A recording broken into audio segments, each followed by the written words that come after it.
All right.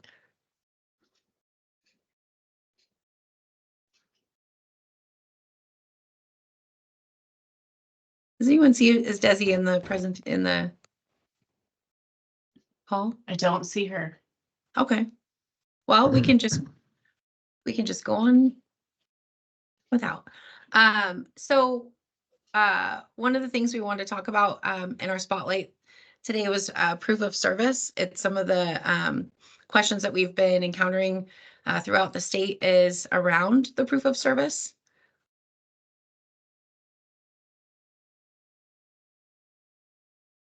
Do you want to do the next slide, Derek? So some of you might have noticed that we have a new look to the dashboard, but still some of the basic functions are there. One of the things that is going to be really, really important after we deliver pre-ET services is to ensure that we are documenting and reporting those.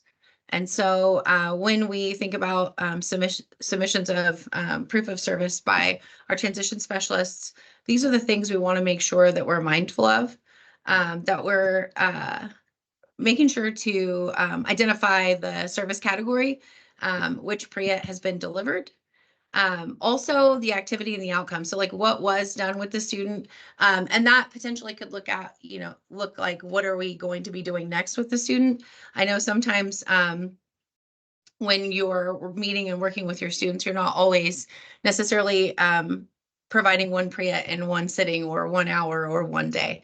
And so you might be looking at having painting a picture and having some information put in there about where you guys are heading next. Also wanted to ensure that we put a brief summary of what was provided to the student, what activity did you do or activities, and want to make sure that we kind of keep them fact-based. Sorry, I'm still letting people at the same time. And then we need to report how many hours. And some of the things to remember when you are reporting hours is those direct service hours also incorporate some of those arrangement activities that you're doing with students. So the time spent to travel to meet with certain students, the time spent to document, this time spent to get things set up for your student, whether it's assistive technology or maybe it's a work-based learning space that you're working on, all incorporated in those direct service hours versus those coordinated service hours, which are those that you might be getting sort of prepared for any student or future students that you'll be working with. And then uploading that supplemental documentation. And some people have asked questions about that piece, that document piece. It could be a reflection that you have the student write in their in their own handwriting. I had a transition specialist ask me this week, well, what happens if the student struggles significantly with writing? Could I scribe that for them? And I said that would absolutely be something that you could support a student with in helping them with their reflection. Yeah, CJ. With that also, I had somebody ask the question and we made that skill reflection sheet just to point this out, is sometimes a student may write a picture. So maybe they're not going to use words, but they have can write pictures on reflecting on that. And that is completely okay as well. Yeah, and you might create your own graphic organizer that works best for your student or your students. I've heard of people across the state creating data tracking reflection sheets with their students that are digital. Some are doing it on paper. It's really kind of up to you based on what your student is capable of doing. And so that's sort of the submission, the proof of service submission in a nutshell. Anybody else in the youth team want to add to that? This is CJ. Yeah, I think the other thing to think about are some of those natural things that are produced from the whatever pre-ETs you're providing.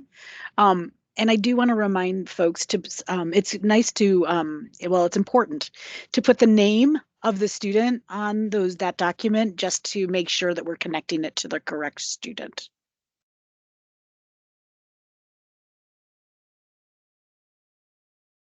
I think one other Anyone thing we else? Okay. Yeah, I think just one other thing we talked about, how often people need something like a reflection sheet. And I think that we've messaged before at the last co-op, just as a reminder, once a month to have some kind of evidence reflective of the work done for the month. So if you're doing a reflection sheet, you could, do job exploration, do work readiness training, the different things that you're having, and then capture that in, progress notes plus like a reflection sheet at the end of the month. So it's not necessarily every time you meet with them that you have them, do a reflection sheet or something like that.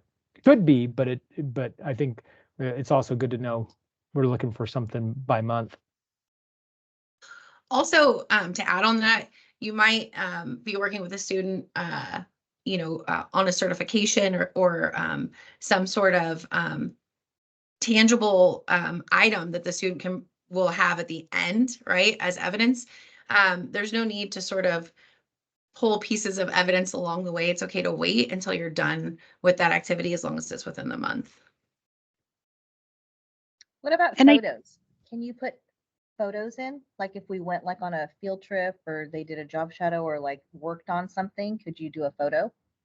Ellen, just to honor the commitment, could you put that question in the chat so we can answer it at the very end? It's a great question and I love it. I just want to make sure that I keep us that we honor the questions at the end and not do it in the middle. I'm sorry. It's a great question though. This is CJ as well. Kind of also with what Derek was pointing out, where you might do multiple things. Kind of those hours that you're doing, we'll expect kind of more robust proof with more hours that you're working with a student to really reflect those hours. So just really trying to make sure that the service you're providing, that we just know that it's been done. And it may be at the end of the month when you're capturing that, really being able to have the most robust information possible.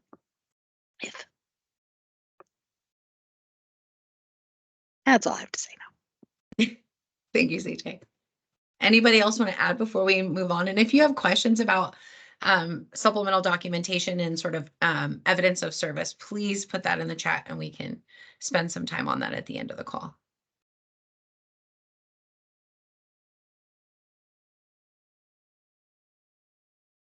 And if there's no more questions, we'll move on to the next slide, or no more youth team heading. So this slide is just sort of showing you the section to request information, or I'm sorry, put in the PREATS request. And I'm not exactly sure where that slide is in there, but we'll move right past that.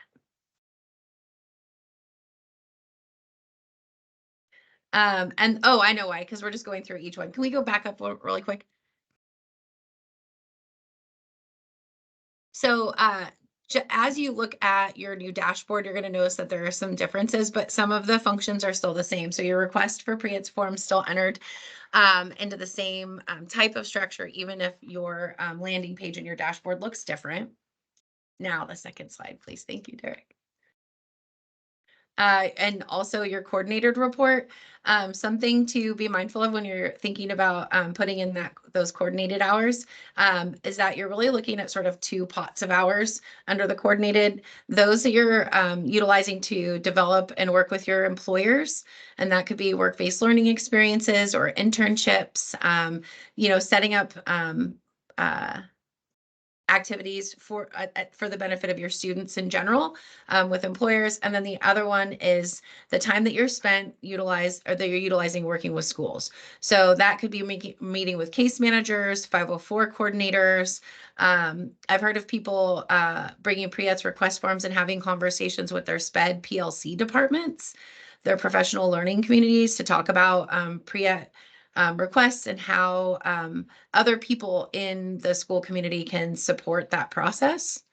And so those are your coordinated activities, sort of divided into two halves of a pie. The next slide, please. Just a reminder that all reporting must be done by the 5th of the month. That's super, super important. So some people have been talking about strategies on how to ensure that the reporting is done efficiently by the 5th of the month, because sometimes you could be sick, right? Or this could be the middle of winter and school could be closed, and the time is still clicking. So it's important to set up strategies that work best for you, for your team and for your school. Some people are doing it at the end of the day. Some people are doing it at the end of the week. I would just be cautionary at waiting too long towards the end of the month, in case something pops up that is outside of your control, and that happens. Next slide, please.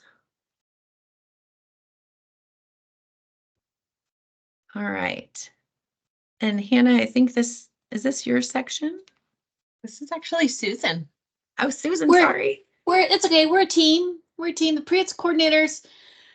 We're talking together about resources that we could share. And last time we took you down the rabbit hole and everybody got a little dizzy. So we're not going to show you the clicks this time, but just wanted to review that the resources that we share will be, you can find them from our partner resource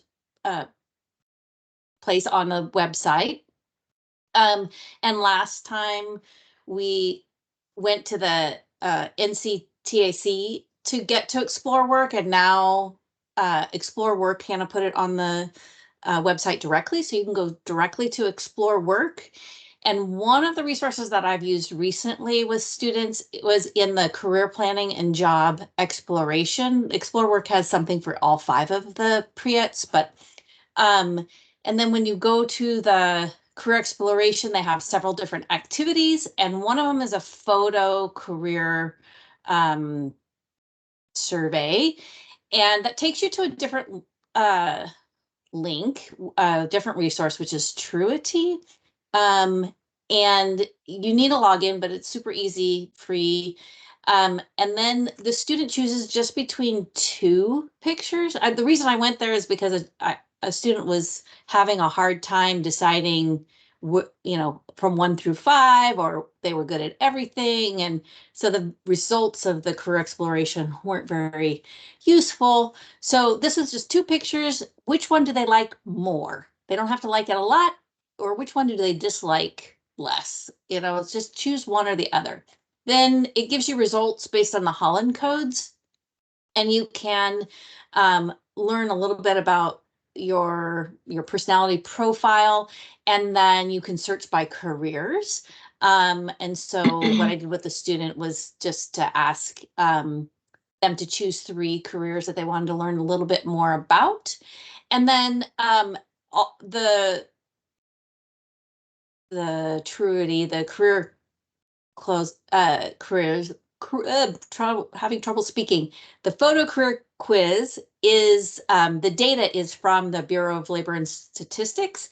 And that last link, when we get the slideshow, there are career videos that are about a minute or so. So when we were looking, the student that I was with was a helper. One of the helper choices was being a barber, and then we could look at the barber and see a little video about what that career included. So that's our resource for this month that we're sharing with you.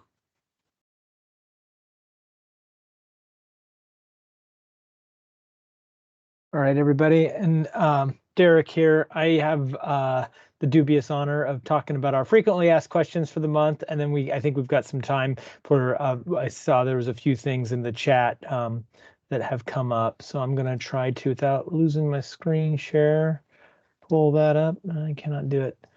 Sorry, guys, I'm going to have to stop my share here.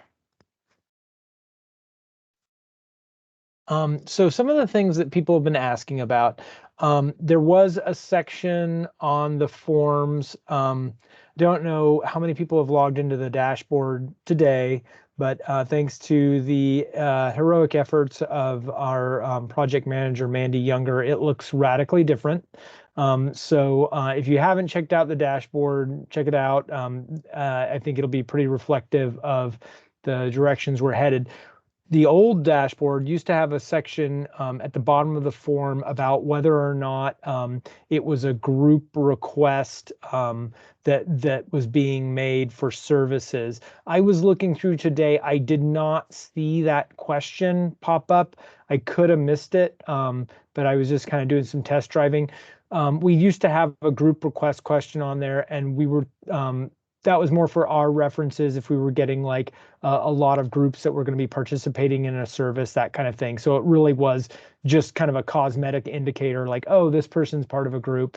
Nothing, it didn't change anything in the nature of services we were going to approve or otherwise.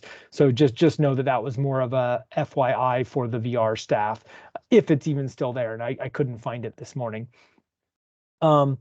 Next question that some people have been asking, are transition specialists going to attend the May 20th fiscal training? The answer to that is no. We're really focusing that training on the business office and admin staff. We have had some people ask, to forward on to anybody in your business office or admin staff that you're concerned might not have been invited to that session next week. But we're just keeping the focus there. We're really going to be talking about the billing practices and some of the contract pieces. And so it's not really something that the transition specialist would need to attend.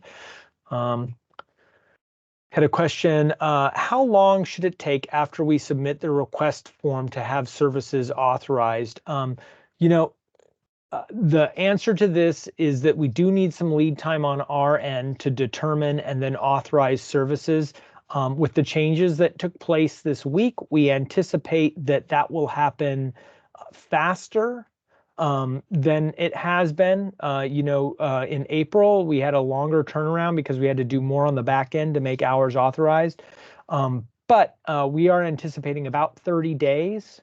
So to give our staff enough time to determine and authorize.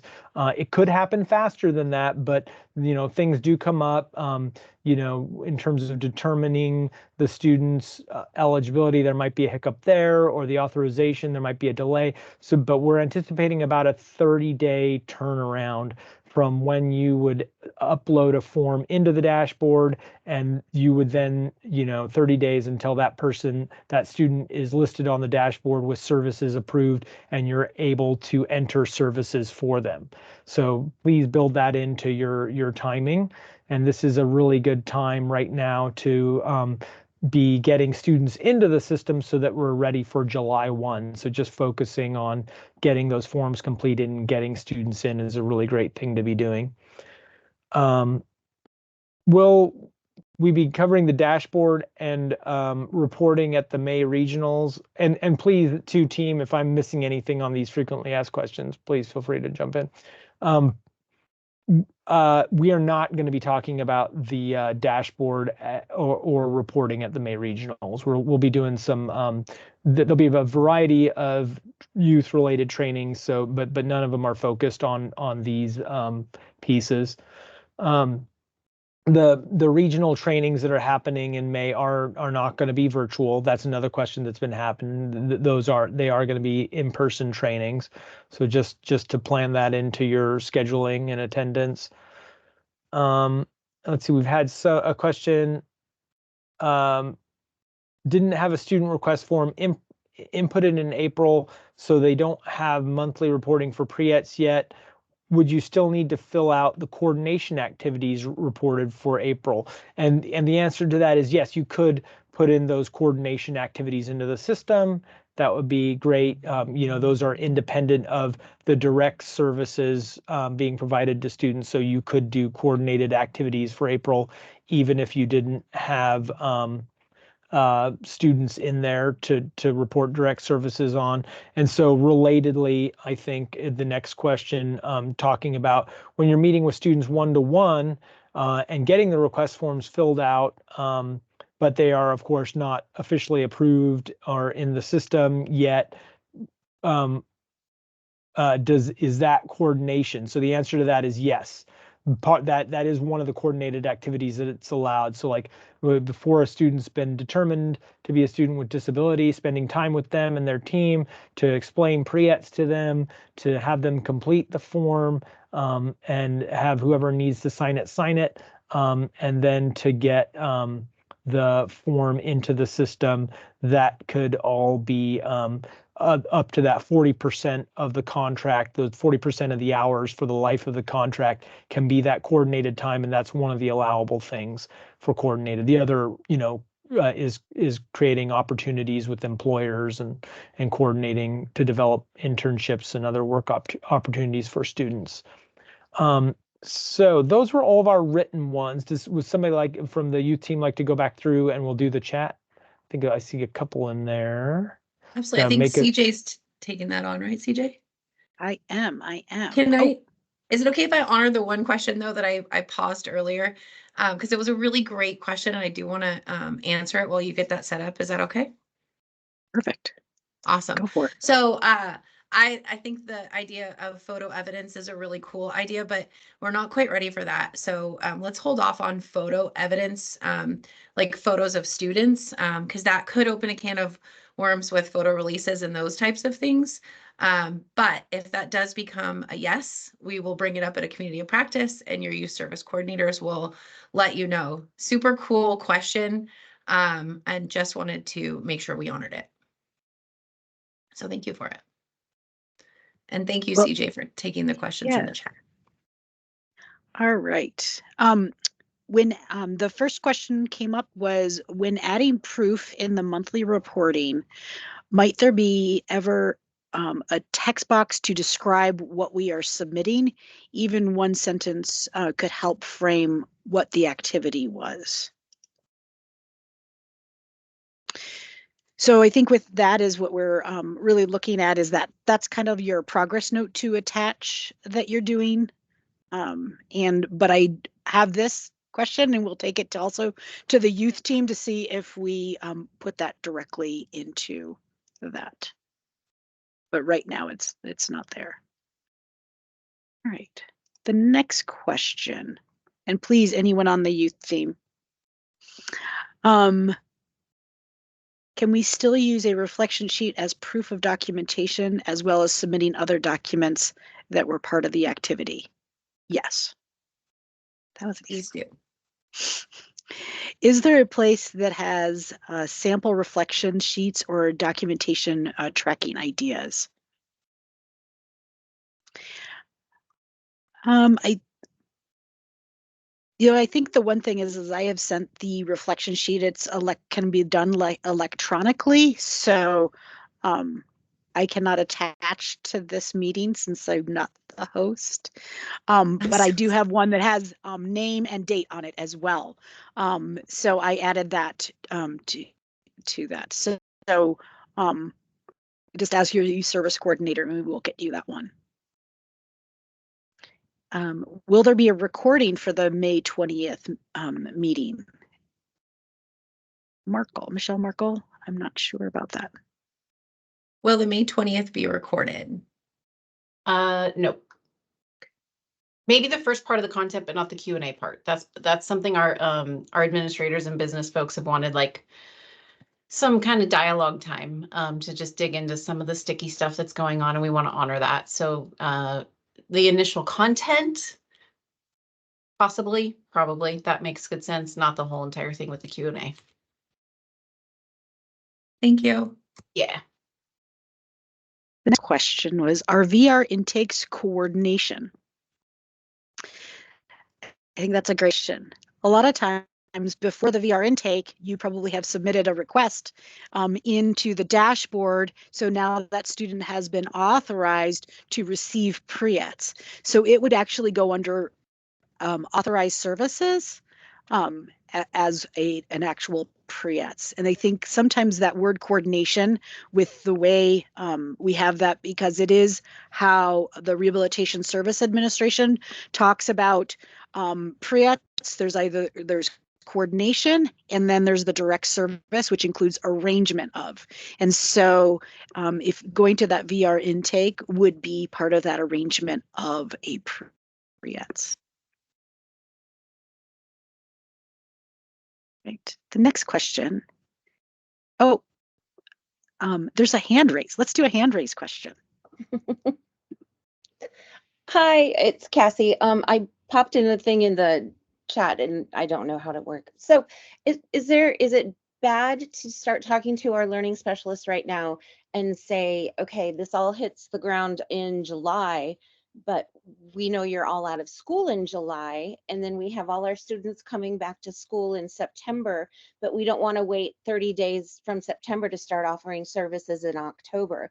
So is it bad to kind of say, okay, we don't want to flood the whole entire system with every student they have on their caseloads, but can we say, is there someone that you really see coming up in the fall that you want us to really start working with, and we can start entering them in over the summertime, so when school starts in September, we can start working with them?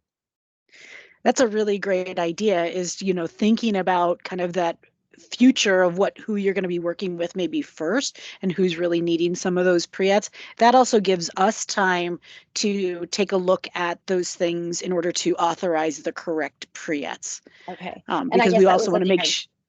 Okay. Yeah. I was just afraid, does it expire? Is it like a little thing of milk sitting there for 3 months over the summertime, and then they're like, well, no, that's gone. I just wanted to make sure that we don't have them do all this paperwork and get parent signatures and get all this kind of stuff and working on it. Yeah. And then they're like, ooh, you might want to do that again. So that's a different layer to your question, is so when the PREETS request comes in, we don't need a new form unless they never received PREETS within that last year. Okay.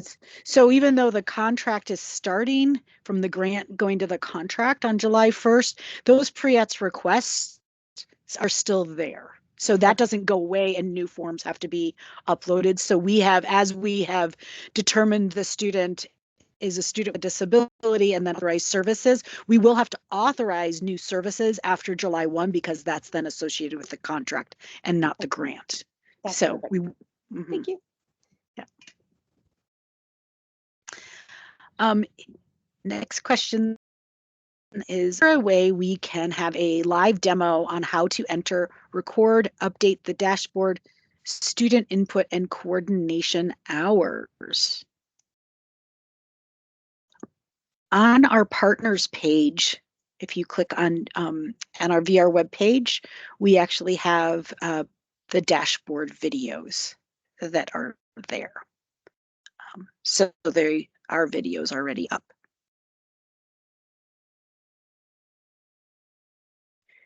The next question, is there a list of approved things for each PREETS category?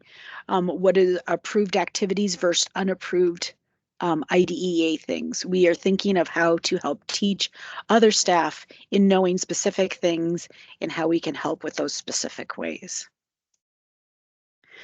That is one thing that is for the working with you on that, and I just met with all of those people on Friday and had that exact discussion to help know what is allowable and what is not allowable based on the student's IEP. So that was a really great discussion to know that what's in that IEP isn't something that can be duplicated, can enhance those services and what that looks like. Does any other youth team want to add to that one? I just want to say, I think in my experience, sitting down with your IEP and your case manager and having a conversation and teasing out who's doing what so that it's, really collaborative. And just remembering that when it's written into the IEP that the school is providing that service and that they're doing that. Don't let that make you think, well, I can't contribute to this student's, team. Think, how can I add on to that? Whether it's the school's doing a resume with the student, so that might not be an activity I'm doing, but maybe I'm going with the student and that resume out in the community to use it or to turn it in. If they're doing mock interviews, maybe you are helping the student tailor those mock interview questions specifically to employers that they are working with. So still part of the team and supporting the student, but not doing what the school has already anticipated doing. And that's something that I have been working with transition specialists on to make sure that when I receive that proof of that pre-ET, especially when that student has that IEP and specific goals, that is being documented of what Michelle just said. I think it's easy to say, well, it's in the IEP, that's not something I can do. Well, true, that might not be an activity you can do, but that doesn't mean you can't support that activity and that student in a different way, right? So that it's not a door closed, but hey, let's do this together in making sure that we're taking care of our responsibilities. I think Samantha's got her hand up. We got another hand up. Yeah. So this is Samantha. I think that's kind of where we because I asked that question, the specifics, is where we're kind of like, well, where do we put that icing on top of the cake, to make it outside of and not say no. So I think we're kind of thinking if it would be helpful to have a list of okay, if this is on the IEP, here's the icing of the cake ideas that you can do outside of the IEP or outside of those IDEA things. And that's kind of where we're kind of having a little bit of trouble figuring that out, because we don't want to go through all the paperwork and then have their claim denied and then they're not, so I hope that made sense. Sorry. It did. One suggestion I would have is maybe have that, if it's a specific question from a specific IEP or a couple of IEP meetings, maybe having that conversation with your youth service coordinator ahead of time to say, hey, this is sort of what we're teasing out of this IEP. Is this appropriate or not? And having those conversations might be helpful. Yeah, I think that's going to be that important piece, because if I know the story as the youth service coordinator, then I'm going to know when that gets submitted what that truly means. And I think that's one of those things where I don't think there can be a menu of that, because IEPs are so individualized, and also school systems are individualized, like different graduation requirements. So one school's graduation requirements aren't going to be the next school's graduation requirements. I can't say that in one sentence. I think if we start seeing patterns, and then you can go back. I think when we start seeing patterns, we're definitely going to be pulling that to make sure, because we do want to make sure that people know what's allowable and what's not allowable. Go ahead, Michelle. I was just going to say in my school, the IEP team typically was locked into the school. And one of the benefits of being a transition specialist is I wasn't locked into that school schedule, bell schedule, brick and mortar building quite so much. And so a lot of times I was able to enhance the activity by being able to help the student transfer that into the real world or into the community, instead of it being an educational activity that was done with the case manager or another teacher or counselor. It was the application. So here are the students learning, right, in education, and then we're applying that learning out in the community. And so I'm not sure if that's helpful at all, but that's sort of how I fulfilled my role, was being able to be more flexible than maybe some of the other staff members at school.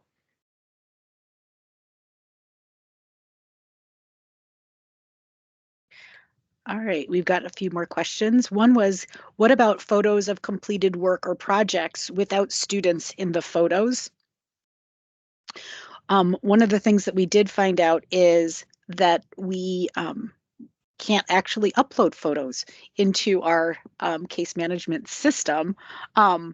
But we will, I think that specific question, we will take that back and we will have that at the next community of practice, if not your youth service coordinator, to let you know sooner about that specific one. So I'm putting a big star by that question. So we will come back to it as a team. The next question in the chat is, are we continuing quarterly reports of pre-ETs through June? Pre-ETs are being documented and recorded on a monthly basis as of April. So any services that were done in April needed to be reported by May 5th, and any service in May needs to be reported by June 5th. And then any service in June, the last date would be July 5th. So you want to make sure that you are utilizing the dashboard to record those pre-ETs for the potentially eligible student. The live tool that you were using last quarter shouldn't be accessible to be able to even record any information into. So that tool ended on March 31st. Next question we have, how do we bill for services regarding mandatory trainings like June 7th regional training? Also, our monthly check-ins with our VRC and our meetings with our youth service coordinator. Okay, I'm not used to seeing that. That's one of the things is the June 7th is still within your grant time frame. So even with all of the things happening, June is still within your grant and not under the new contract. Michelle, I knew you'd raise your hand to that one. Well, somebody actually, I was talking with someone last week and they thought that these regionals that are happening, these spring regionals, were like another dose of highly focused on our contracts, and it's not that. These are our general spring regionals, so it's for all of our partners. So it's also our job placement service contracts and our TTN members, and like it's all of the people, and we're not talking contracts at all. We're talking about services and things like that. So I just wanted to take a moment and state that out loud to myth bust in case anybody else thought that. And it's not a required training either. I think it's when we are requiring that you attend specific trainings that your youth service coordinator will help you with that piece. So those are the ones that are going to be the important ones. The monthly check-ins with the VRC. So when we're thinking about that, when you're checking in with your VRC, those are for those students that are eligible. And that then falls under the VRC umbrella that right now we are not tracking within the dashboard, and things like that will happen after July 1st, and then will be associated specific with the student that you're working with. And our meetings with the youth service coordinators, that's the same, where like this meeting is a coordination, goes towards your coordination hours because it's not directly related to students, but we are saying that this is something that VR is really wanting that you to attend. It's not required because it may not be possible with people's schedules, but this goes towards your coordination hours. We have another hand raise. Let's go to the hand raise. I've got a few more in chat, but whoever has their hand raised. Well, I do, CJ. This is Pam from Oregon City. I'm not able to type in the chat. It says you can't send messages because you are not a member of the chat. So I'm not sure how to get to become a member of the chat.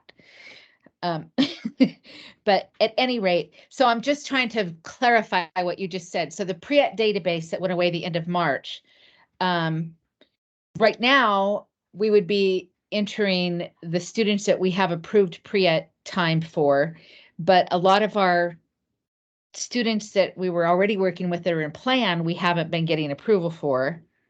And so we aren't tracking those in the database.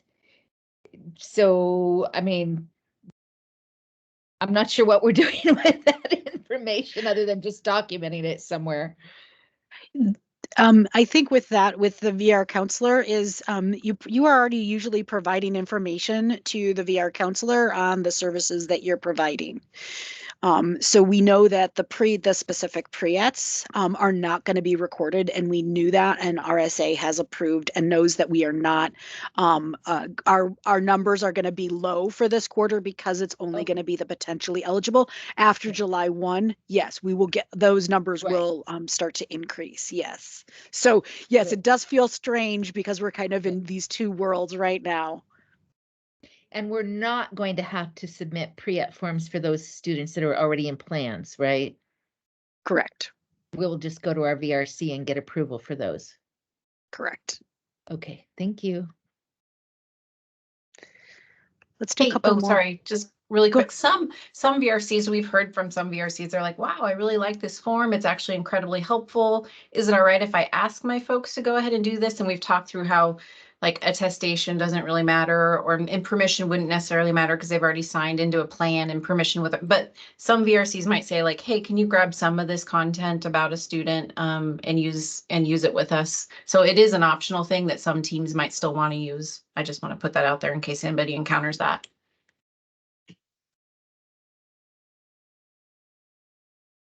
I can't see who's number 2 raising their hand. Kelly. Thank you. Kelly. I'm not sure how I got my hand raised, but I really didn't have a question, but I did now that I'm on.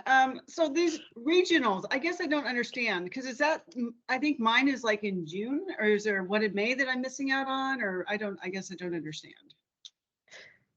There are 4 VR regional trainings. Medford is this week, as well as Lebanon.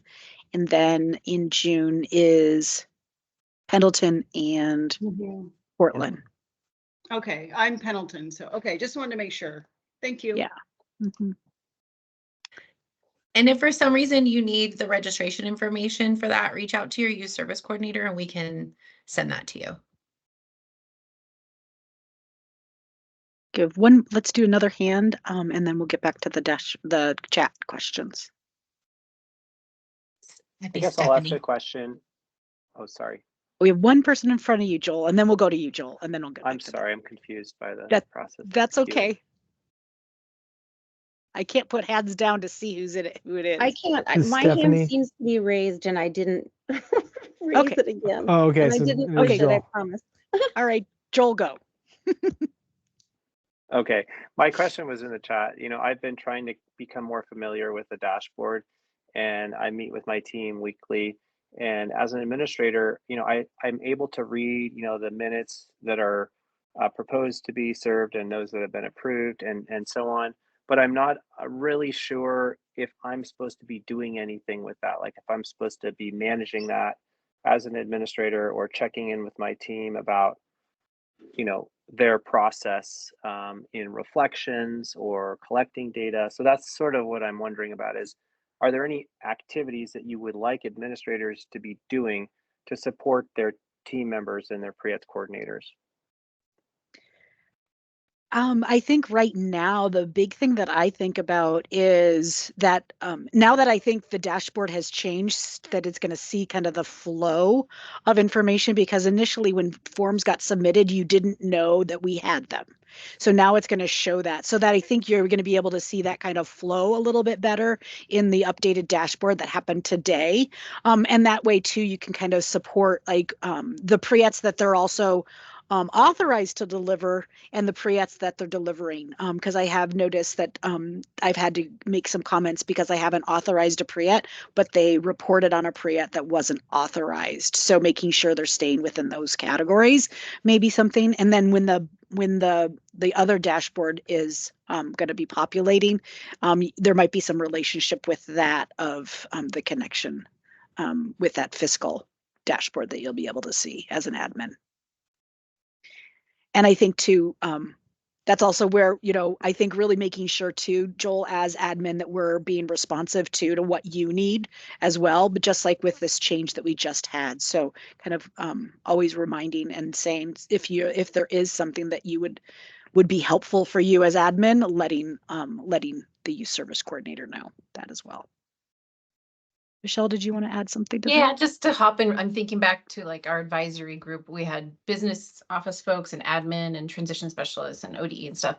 And one of our business office folks said, I feel like I'm often left in charge of like administering and supervising this contract. That isn't my job. I just pay the bills, right? So we talked about how there will be probably a need for greater communication between the administrators who are supervising the program to make sure that services are reported, because the grant managers or the accountants or payroll, folks in the districts are really just looking at paper and paying the bill, right? They're not actually like following the service. So it might take a little bit more support in that area. My administrators, when I was a transition specialist, were really helpful in helping me find space. And that might seem simplistic, but it has everything to do with what we do as transition specialists. So, and I don't know where you're an administrator, but I know that I've heard some transition specialists in my region talking about just, needing a space to meet with students that's private or quiet. Some transition specialists might need some support with their schedule, ensuring that they're able to access students at the right time, just like those operational things that seem tiny, but to transition specialists are really big in being efficient with our time and being able to utilize our resources to help students. And thank you for asking the question, by the way. That was a great question.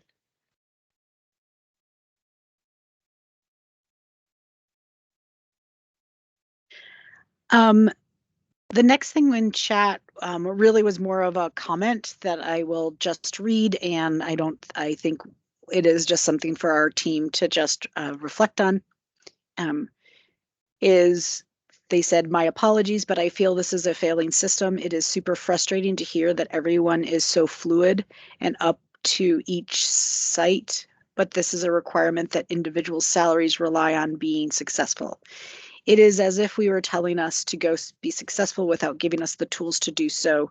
Everything is so vague. We have been talking about this for months, and I still cannot wrap my head around what is expected of me." And rather than kind of go into anything, I think that's, utilizing your youth service coordinator to help get through some of these times, because we really do want to have people be successful, and we want to be able to give you the tools to be able to do that. The next question in the chat was, when should we add YTP kids who are already VR clients and who are receiving pre-ETs? I think some of those things right now is the dashboard is right now for the potentially eligible students, and that is the focus. And after July, the VRC will be able to help you with that piece around the folks that are in plan. And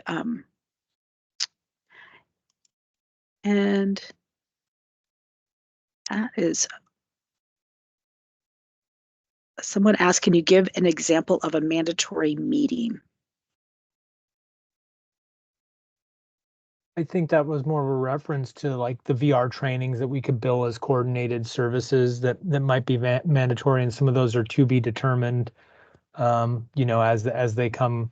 I think in the contract it mentioned a quarterly one and then the in-service. So like, I think that's what's built in the contract is one quarterly plus the annual in-service.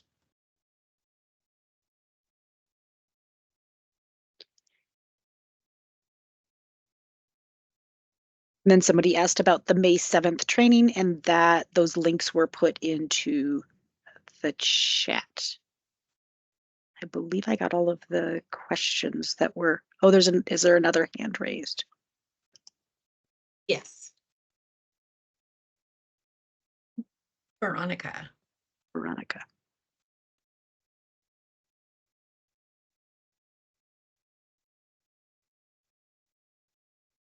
Veronica, do you still have a question? Well, I didn't really have my hand up, but I was typing something. So I don't know how that hand went up, but I do have a question. And I don't know if I'm even in the right conversation. So as I was looking at my smart sheets on the dashboard, do you want me to ask that question here, or should I just wait? Go for it. Okay, so when I'm on my dashboard, and last week when I was with my coworkers, we went on the dashboard and I could see my students and I saw my coworkers down further down the sheets, but I didn't see my name on there. And so I was concerned because I see my students, but I don't see how I can put information in without my name being, I don't even know if I'm describing it right. I think Yeah. with that, Derek will be able to help you with that. Yeah, Veronica, we should probably just schedule, and the sheets, should all have changed and should have all changed uniformly, but there may be, we've had issues with certain people, their profiles weren't set up right, whatever. So it might be just a problem with how things are set up, or it might just be the new sheet. So we can maybe find a few minutes to Zoom and look over it. Okay. Yeah, I just noticed that. So thank you for taking the time. And sorry about the person I did see that question and I forgot to cut and put it on my list. So I did overlook the request to have all of the people with Priett's contracts and contact information in a way to connect with the state. I think one of the things is right now, because the contracts aren't signed, we have to wait until after that is done to provide you with that information. So that will be coming down the pike, as they say. And there's, I think, just a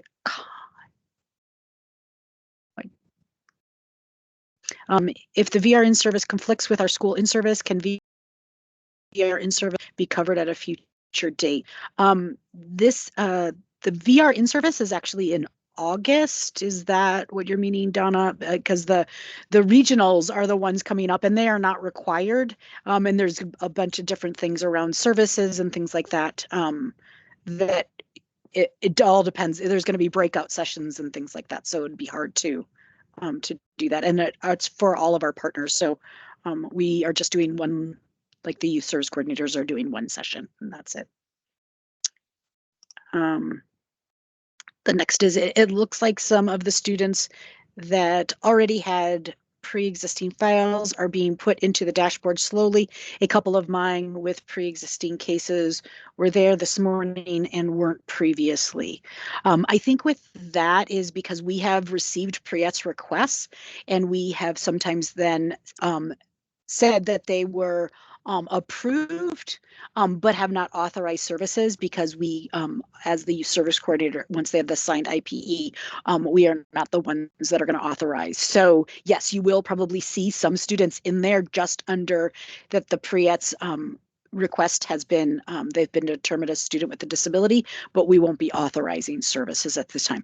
Now, remember, you're still under the grant, so you can still be providing all of those services. So that's just something to remember until June 30th. And the other thing that's new about the new dashboard, it'll show you a list of everybody you've entered, whether or not they were approved or denied. So like we sometimes receive a form for a student that actually has a VR plan, and you'll see them if you put their names in, they'll show up on that list, so you know what we've received. But that doesn't necessarily mean that we will then approve them and be using the dashboard. So then they might just sit up there in the top section indefinitely. Just FYI. Michelle Pruden, we're at time. We are. Thank you, everybody, for joining us. If you have any more questions, either you didn't feel comfortable putting in the chat, or maybe you didn't have the ability to put in the chat because it wouldn't let you, please feel free to reach out to your service coordinator with that question. And please feel free to do that throughout the month and the entirety of this contract. And thank you for being here with us today. Before we go, sorry, I can't text. First of all, how do I get put in the chat so I can text my questions in the future? I'm so sorry. I don't know why it's not letting everyone in the chat. I have the settings set so that everybody can, but for some reason, I'm so sorry. Okay. My question was, so originally I had submitted some Priett's requests for students that weren't in plan when I got approved originally. Now they've been put in plan. Do I still keep entering those Priett's that were approved for those students? I don't think, yeah, no, There Pam, isn't you a can just way. let me know when they Yeah. go into plan, and I'll phase them out of the dashboard. I'll wrap them up there as they Okay. go into plan. Thanks, though. That is